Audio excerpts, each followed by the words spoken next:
Welcome back, everybody. This Week in America on the Blue Funk Broadcasting Radio Network. Great to have you with us on the program today. Back with us, actually in the studio this time, is Ed Rickers, elementary education pioneer, the founder of a company that publishes Studies Weekly. Ed, a pleasure to have you with us in person this time. We did it by Skype the last time. You can watch it on our YouTube channel and see the interview. We're actually side by side this time. Great to have you with us. It's good to be here, Rick. Thank you. Yeah. It's great to have you here. I mentioned Studies Weekly in the introduction, the background. This is just a really fascinating product. And let's go back to 1984 and talk about how this all came about, because your father-in-law, who was a teacher, decided, I think I've got a better idea how we can do this. Yeah, well, they say that necessity is the mother of invention. And he was a fourth grade teacher and basically just did not have a history book for fourth grade. And so he thought, well, I'll create one. You know, all the teachers in our state are in the same bucket, and so I'll create one, and maybe that'll supplement my teacher income. And so that's what he did. And he basically, he put Utah history book in fun magazine format and marketed it to the states or to all the teachers in the state, and they really liked it. You know, what's interesting is you think of a textbook. And a textbook, I think we talked last time, the average age is like 10 years. They're bulky. Kids carry 3 or 4 of these. They're humped over by the time they're in 6th grade and need, like a spine need surgery. Chiropractors for your 6-year-old. At that point in time, not a school nurse. You need a school chiropractor to take care of them. This really is, as you mentioned, in magazine format. It's a whole new way to learn. Kids love it, and teachers love it. Exactly. You know, innovation doesn't have to be with a brand new technology. We've had magazines for hundreds of years, for newspapers, and this is a new use. As far as I know, nobody else is putting the textbook content into this format that's updatable every year. It's kind of like doors on both sides of the minivan. Why didn't I think of that? Right. You know, when that finally came out, it's like, well, of course there should be a door on both sides of the minivan. Makes sense, yes. So we put that in magazine format. We can update it every year. It's cheap, $5 per student per school year. So you can basically get Studies Weekly for 13 years for the same cost that a school would normally spend on a textbook. And if you want more information, you can go to studiesweekly.com. Of course, our website, thisweekinamerica.us, and a link on to Ed's website and get all the information. What's really interesting now is everybody's talking about Common Core, and everything is changing and testing more often and all of this. How does what you do in Studies Weekly fit in overall with Common Core? Well, Common Core has been a fantastic thing for schools and for us. Now, I might make some enemies with teachers because there's components of Common Core that aren't so popular. It's just further solidifying state testing and everything like that. But there's a major component of Common Core is informational text. And where teachers excel at using fiction to help kids read, with Common Core, they're now required that 50% of the students' reading material be informational text. Well, where do you find informational text that's interesting, that covers the standards and keeps kids engaged? Right. And so that's where we come in. And I think, you know, before the program, we were chatting about what has happened with Studies Weekly. We have 700,000 more students this year using it than last school year. And I'm pretty sure that one of the big parts of that is because of the Common Core. What all is offered with Studies Weekly? Well, when you sign up for a classroom, it depends on the grade level. In K through 2, they get a magazine. Like we've got here. Like we've got here. So it comes in magazine format, and basically you pull this off, and this is the weekly lesson. And so for K through 2, there's 24 of these. And if you just cover these 24 lessons, then at the end of the school year, you've covered all of the curriculum. And along with that, for the teacher comes this huge poster size curriculum, and this matches what the students have. And the K through 2 teachers really like this because it's shared reading time. They can put the kids on the rug in front of them and read along and have the kids read along. And then also there's an online portion that goes with it. The online portion is free with the subscription, and it basically just brings up that magazine on the screen so the kids can flip through the pages just like they do with the physical product. The difference is if I point at this word, it'll pronounce that word for me. And when I was a kid, I had a budget of how many times I could ask the teacher something during the day without looking stupid. And I didn't want to exceed that budget or even come close, because I didn't want the other kids to think, how come he doesn't know how to read the word science, you know? But, you know, you're sitting there on your screen and you forget a word, click, there it is again. So it's a great intervention tool. There's something that teachers do called response to intervention, and RTI, it's a nationwide thing that they do, and this has been a great tool for many schools. They use it in small groups and to help kids catch up with their reading. So they get that, and then we have crossword puzzles online and games and things like that that they can use. They earn points. And well, in looking through this, you've got a great way of explaining things that make sense. I mean, for the first time, I can look, I've seen things where we talk about the national debt and you talk about what the president does, what the vice president does, and we've all asked, what does a vice president do? It's there in terms of like, yeah, that makes sense. Yeah. Yes. Mrs. Vice President probably says the same thing to him, but it's there. It's understandable. And the feedback from the teachers has just been incredible. I'm looking at some of the things that, some of their comments, the reason why they like it, and this is really compatible with what they're doing in the classroom. Yeah. If you'll go to Google and just type in quote Studies Weekly end quote, you'll have all kinds of web pages, teacher comment forums where teachers make comments. And you can see everything teachers say about that. It's not all completely wonderful, but 95% of it is. And I found that the things that might be negative that they say in there, if you look at the date and when that comment, it was like from 6-7 years ago. And Studies Weekly, because the idea was founded by my father-in-law, it was at one time 6 companies nationwide.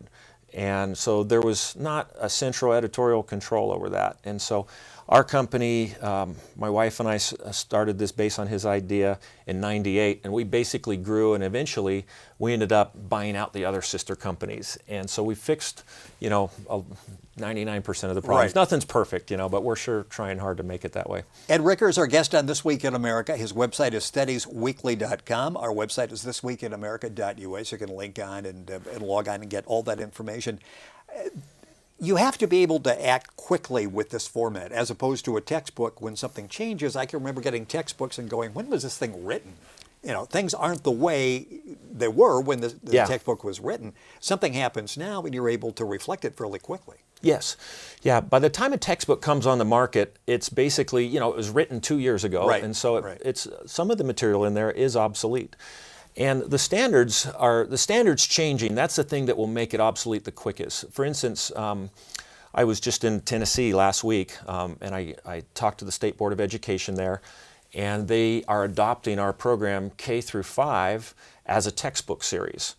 But and we're the only one that is state adopted there, because the Pearson, McGraw-Hill, they couldn't act fast enough to get material that met the new standards. Right. And the states, they like to do that. We were supposed to have the new standards 12/31/2012.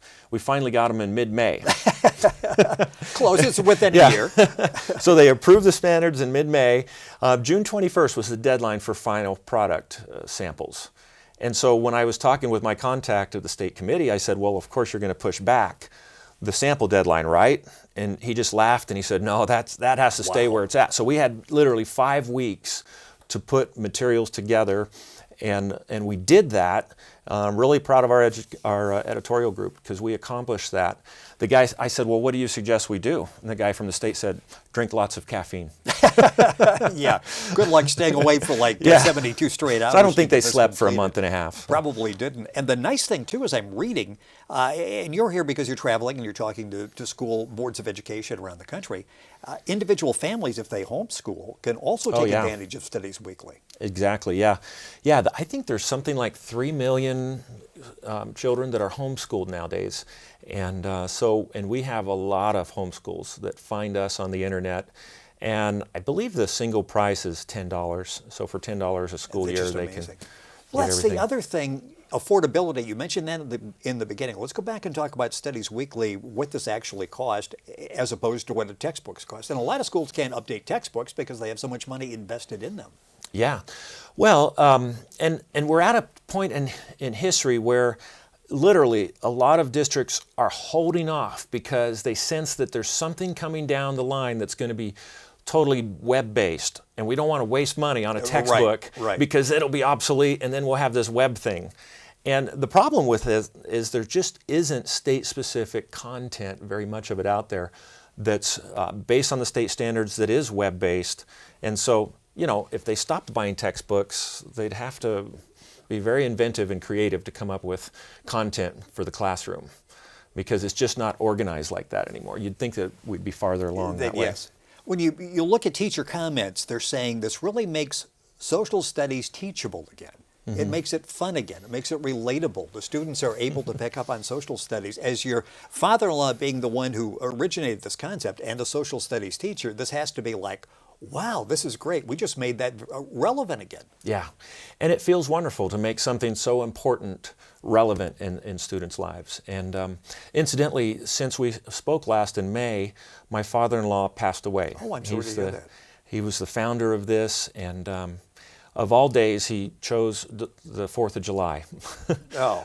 I think he just wanted, that was his way of going out with, you know, with a bang. Yeah, with some fireworks. And, for some fireworks. What a legacy, though. What a legacy. He truly was a creative genius, and a very humble man, and he would always be amazed at how many teachers are using this. I'd come and talk to him, and he's been sick for the last few years, and I'd say, well, you know, now there's 2 million kids using this, and he couldn't comprehend that, because it started in his basement with just his grade level and just his state, and we've done that. So we're grateful. It's great. The social studies content has to be relevant. I think in a way, kids nowadays, they need hope. And if they can study history and they can see that America has gone through some very tough times, but we have always emerged from those tough times and fixed things and made things better.